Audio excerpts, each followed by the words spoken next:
There he is. Oh, he got it on the way in. Reel that old big cutter worm to the boat. All right. Well, welcome to Mark Menendez Bass TV. First time he's been on television. Big worm day. Old big worm's caught a lot of big fish for me, and we got the perfect day for it. Stay with us. We're going to show you how to fish an old big worm. Oh God, just interrupted what I was doing.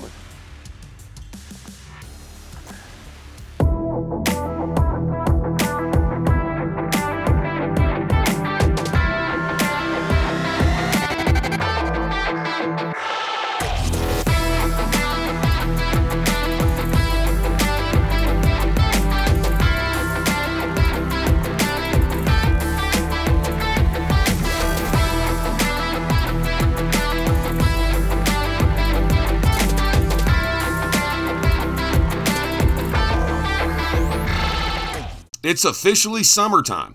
It's turned hot and Mark has broke out the infamous rage cutter worm. Just like a crankbait, not all worms are built the same. But this one is special. Mark is going to target isolated cover near shallow water where bass should be staging for post-spawn. That little guy interrupted my retrieve too. Little guy's eating that big worm. How about that? That's the way you want to get them, right through the top of the nose. The big number 5 hook will get them and get you too if you're not careful. Quit now. There we go, got him. Thought he was a big one. This has quickly become one of my go-tos. The amount of big fish I've caught with this bait. This is a 7-inch cutter worm. Big diameter bodied worm, and got this rage flange on the tail right there. So that tail wags. I can hop it, I can reel it like a spinnerbait, I can pitch it and flip it where that tail's moving at all times. But it is a big fish catching worm. Texas rig, come in the top of it about a 1/4 inch, slide it over the end of your hook, turn your hook back towards the worm, put your hook in the worm, slide your bobber stopper down, and you're back in the game. This worm and I get along real good.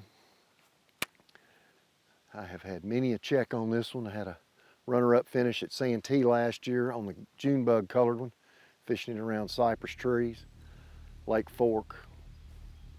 Down in Florida, I just keep naming the places that it's done well for me. Seminole, it's a great, great worm. And it catches big ones. Got a high bluebird day. We've got a little bit of wind, which is helpful. But now it's high bluebird. We're getting in the beginning of summer. It's hot. And fish don't want to chase as much. They don't want to chase a plug. They don't want to chase a spinnerbait. You might get a few topwater bites in the morning. But getting a big-bodied worm, whether it's this cutter worm or a Zeus worm, it's a big ribbon tail. We'll show you that one in a minute. They want a big bite without having to chase it. They don't want to expend a lot of energy. So that's when your big worm really gets good as water temperatures get up. We're 81.6 right now on this lake. They don't want to chase, but they need to eat. So that big worm is a good way to get them. This little big worm, it just displaces a lot of water. It's not this long, like 15 inches or 12 or 15 inches like a lot of big worms are. But the amount of water displacement, that big tail, that rage flange on that tail is thumb, thumb, thumb, thumb. It's like about a number 4 spinnerbait, like a number 4 Colorado on a spinnerbait. And the 5-inch version is more like a number 3. It's like a little Colorado blade. So it's a cool bait in that I can do so many things with it. I can fish it like a worm, or I can throw it up next to that laydown right there and just reel it back like a spinnerbait. That big old long profile. Ooh, one did it right there, something did. That old big long profile. Some lakes really, they really like it, swimming worm kind of profile. More of your swampy type places, your Seminoles, your Floridas, your Harris chain, your Okeechobee. Man, that gets a lot of response out of fish that won't bite a plastic worm any other way. I can cover a lot of water with it and just reel it back. Just cast it and reel it back. The sun is beating down, which makes a slow, methodical approach with a big worm a perfect technique for getting bites. Even with a bigger worm, it will still draw bites from all size bass. Mark is combing pieces of cover surgically to trigger bites. Nothing big yet, but he's confident this pattern will produce fish, even if it means wading through some small ones. What's that little fella trying to do eating this big worm? That little fella just mauled it.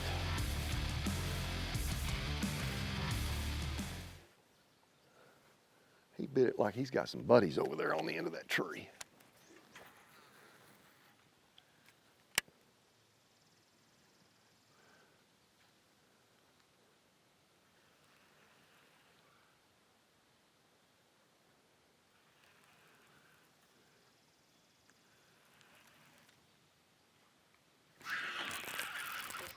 Golly. He hit it when I was reeling it up.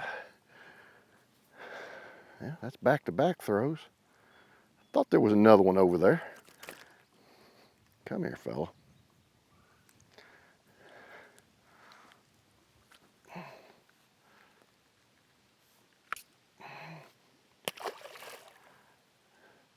never could catch up to it. Never felt him bite it. It just kept coming to the boat a little faster than it should have. Okay, well, let's see if he's got another buddy over there. Hank.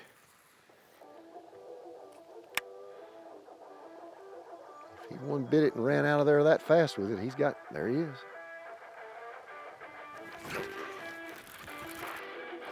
There's a pile of them right there. I'll say that.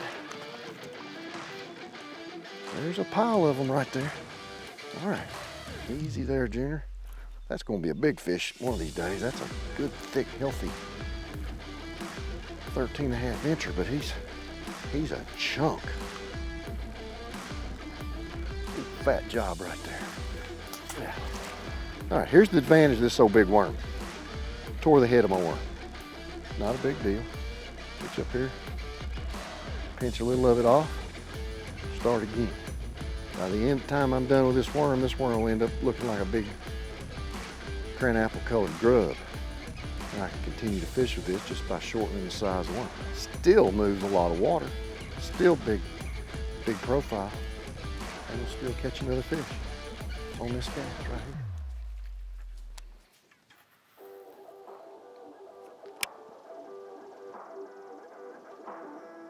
When you get a bite on a worm and your line goes streaking off like that, left or right, right or left, there's buddies there, just like that one right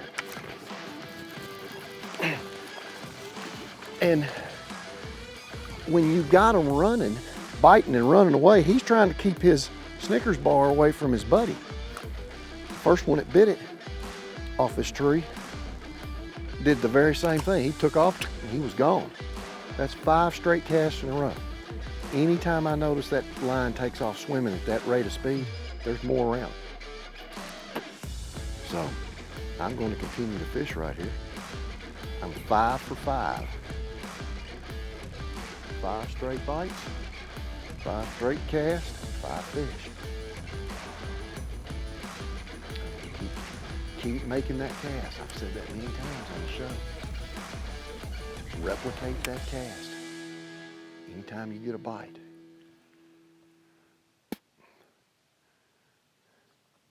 They're not giants, but it's a quick lesson. There's another one right there. That's 6 out of 6 on that tree. How about that? 6 for 6. I'm gonna keep going, it's fun. Not giants, but I'm getting bites. Well, this is a cranapple colored worm right here. This is a basic plum colored worm, a purple worm with green flake in it. Plum and purple are very close to blue in the spectrum, the color spectrum. Blues and purples and greens hold their identity in depth. Their color stays true in depth. Other colors change a little bit, they flatten out. They become a gray to a brown to a yellow, things like that. But this purple always holds its identity.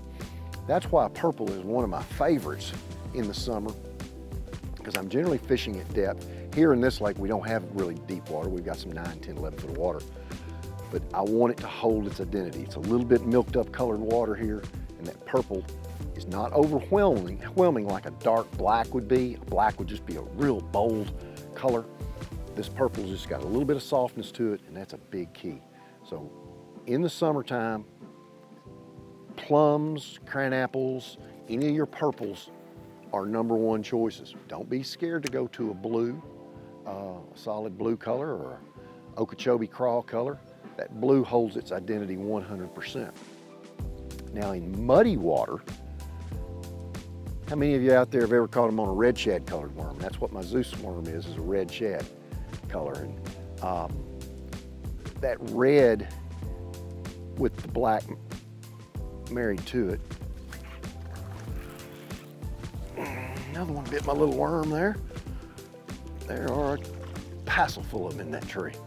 That red creates a little bit of flash in that muddy water for those fish to get a little bit of interest in it. And, you know, when red shad came out the first time, it was lots of folks' favorite colors. And we've kind of gotten away from that a little bit, but I still throw that red shad worm in shallow, dingy water around cover a lot. And we'll probably catch one on it today. Time after time, Mark has proven you have to make multiple casts to a piece of cover. After catching one bass, it was 2, 3, and more on repetitive casts to the same target. They weren't big, but it shows that bass can school up, especially post-spawn on one piece of cover, and it doesn't have to be a ledge or a drop-off in early summer. Good. Oop, there's one. Oh, looky there. There's a better one. After all those little guys, where are you going? Oh, he's hot.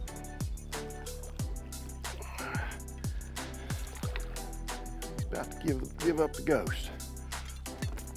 Oh, that fish was way bigger than I thought he was.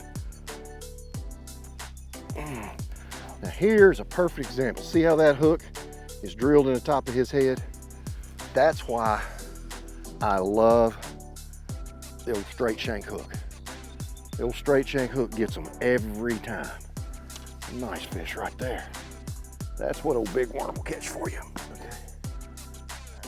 All right, get out of here, Junior. Stay off that big worm bite there. He got you wet, didn't he? This straight shank hook, regardless of the position that my rod is in, whether I'm reeling it like a spinnerbait or I'm pumping it like a regular worm or I pitch it in there, that hook, when I bring the rod at any angle, is in an upright position and in a hooking position. Straight shank hook is the best for flipping, pitching, and casting a worm. Now there are certain styles of soft plastics, like a soft jerk bait or something like that, which make an offset and EWG hook a very good one as well. A tube is another one for that.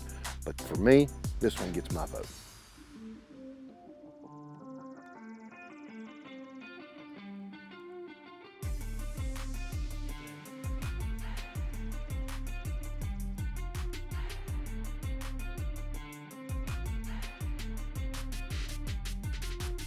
There's one. Knock the tar out of that thing. Look how pretty that little old fish is. He's got a real pretty bluish hue to him up there. He just came out of deep water. Pliers, get that one out. Get back in there. All right, well, we have definitely gotten a bunch of bites with this old cranapple worm. I'm ready for a big one now.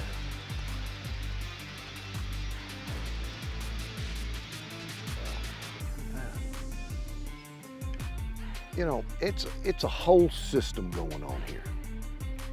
From my hook to my tungsten sinker, to my big worm, to my fluorocarbon line, to my Lews rod, to my Lews reel. But there's one thing that I omitted in that system that is of the ultimate importance when fishing a worm and when fishing most of the time.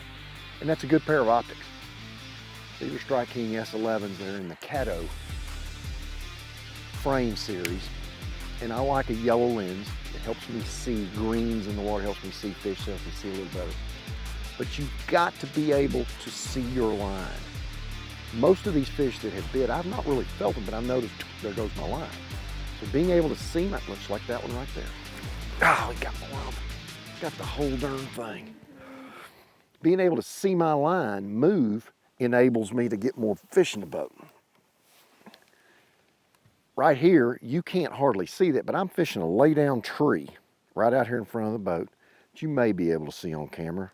You may not be able to, but I can see the whole length of it. I can see a little bit of darkness, so I can manipulate this worm right down the side of that, that tree. But optics are really important. The other thing it does for you, it's great protection for your eyes. You never know when something's going to fly out of the boat, hit you in the eye, hook set, whatever it is. Protect your eyes at all times. But I'm using my lenses to be able to see in the water and see my line to be more efficient. Mark has moved around this afternoon. The sun and lack of wind has made conditions brutal for early summer. The bite has been steady, but only a handful of keeper-sized bass. And sometimes that's what you're going to get by fishing a big bait. However, it's important to stay focused because you never know when Big Mama is going to take a bite out of the big worm, so you have to be prepared. Wow.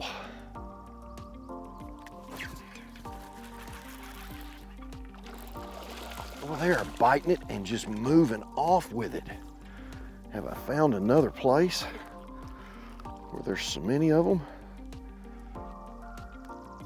There's nothing up there. There's not a piece of cover or anything that's... Come on, get off of there. There we go. Get out of here, Junior. I can't get my worm back over fast enough. That one bit it like he's got some buddies over there.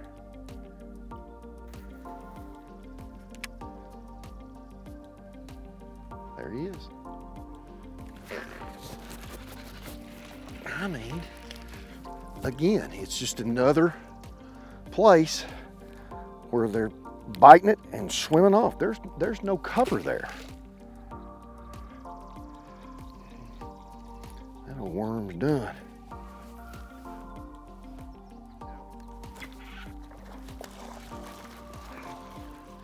Right there on that big stump. Big stump.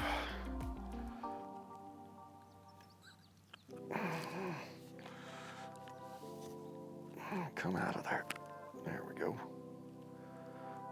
Chubette. I can smell the shad out of that little old fish. It's just a, you know how you get one that dies in your live well smell? This little lake's got a lot of shad in it.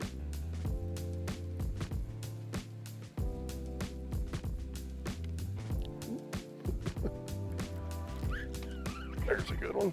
Well, not as good as I thought. Just retrieving it like a spinnerbait right there. That water can't be 10, 12 inches deep. And it comes out here and just goes, one gets it. A lot of fish right up in there. How white that little fish is. That's one that just got up here, or he's just laying on the bottom up there. Keep biting it. Biting the crap out of it. I ain't moving with it yet. That's a bluegill. He's in the bluegill family. Quit now. Quit.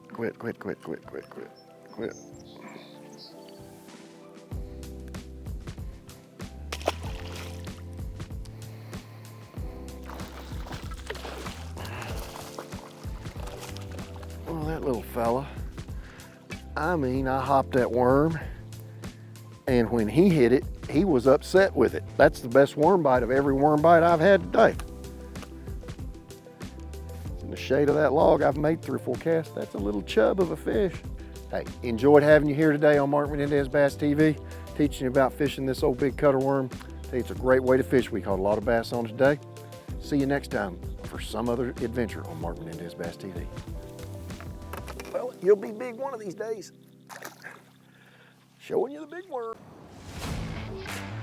Mark Menendez Bass TV is brought to you by Skeeter Boats, Seaguar, Lews, feel the difference, Strike King Lure Company, Power Pole, closed captioning provided by Dying to Fish.